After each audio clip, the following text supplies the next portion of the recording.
دكتور الاسنان هو الفخر الوحيد اللي بتروح له بعلمك، لا وبتدفع له مصاري كمان. اذا كنت رضيان بالعذاب هيك فمن المنطقي اكثر انك تروح لعند طاقم المأجور. اولا اسرع، ثانيا هو بيجي لعندك، فانت ما في داعي انك توقف على الدور وتستنى دورك والف شغله. ثالثا ما في وجع، الشاب سريع ايده خفيفة. رابعا جلسة وحدة، يعني انت ما في داعي انك تعذب حالك تضل رايح جاي او تخليه هو يروح يجي، لا من اول جلسة. انا سني صار يوجعني ودقيت لدكتور الاسنان وطلعت لي السكرتيرة وقالت لي مرحبا استاذ تفضل. قلت لها اهلين بدي احجز موعد. قالت لي تمام استاذ ايش اسم حضرتك؟ قلت لها اسمي عثمان سلام. قالت لي ها عرفتك انت اللي بتسوي فيديوهات على التيك توك؟ قلت لها ايه. قالت لي حاول لا تسوي، ايش رايك؟ قلت لها تمام بفكر بالموضوع. قالت لي على التسعة عندك شي؟ قلت لها على التسعة شوي مشغول. قالت لي اذا شي بخص الفيديوهات حاول تلغي. المهم رحت على الساعة 9 وكان في زحمة، بس قلت الحمد لله انا اخذ موعد. فطلع الشخص اللي كان عند الدكتور وجيت انا بدي افوت، قال لي الدكتور استاذ استنى شوي، بس في هون ما قال لي استاذ،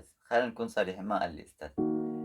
المهم الدكتور قال لي لا والله في ناس قدامك. قلت له بس انا عندي موعد. قال لي للاسف هون نحن بنمشي على الدور، قدامك هذا الشاب وبعد الشاب بتجي البنت وبعد البنت بتنزل قص الترنيب، فهمت علي شلون؟ قلت له دكتور ايش الترنيب؟ ايش الترتيب؟ بدي افوت يعني ليش حجزت موعد طيب؟ قال لي والله النظام هون هيك، اذا ما عجبك روح عند قاضي مأجور. المهم قعدت العب بالتليفون واجى دوري والسكرتيرة قالت المريض عثمان.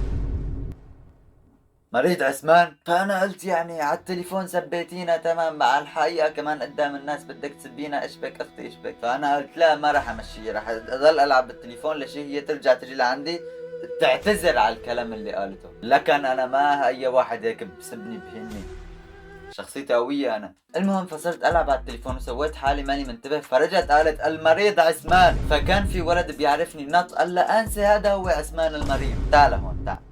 اولا هي ماي انسي تمام، ثانيا انا مالي مريض، ايش بكون ليه مصرين انه انا مريض؟ لكن بعد بحوثات دكتور الاسنان بحب يسمي فانزاته مريضين. شلون مثلا الشامي بسمي متابعينه حمادات، هذا بسمي متابعينه مريضين. يعني انت بمجرد انك تروح عند دكتور سن انت مريض. في شغله مهمه لازم اني اقولها باخر الفيديو، انا سويت شيء اسمه تنظيف لثه. تنظيف اللثه بكل اختصار هو انه في شيء اسمه كلس بتجمع حوالين الاسنان وببلش بياكل من اللثه وبياخذ محلها. فاذا بعمرك ما رحت عند دكتور اسنان جرب روح وقول له يشوف لك اذا لازمك تنظيف لثه ولا لا. اولا ما بتكلف، ثانيا ما بتوجع، ثالثا كثير مهمه وراح تندم اذا ما سويتها.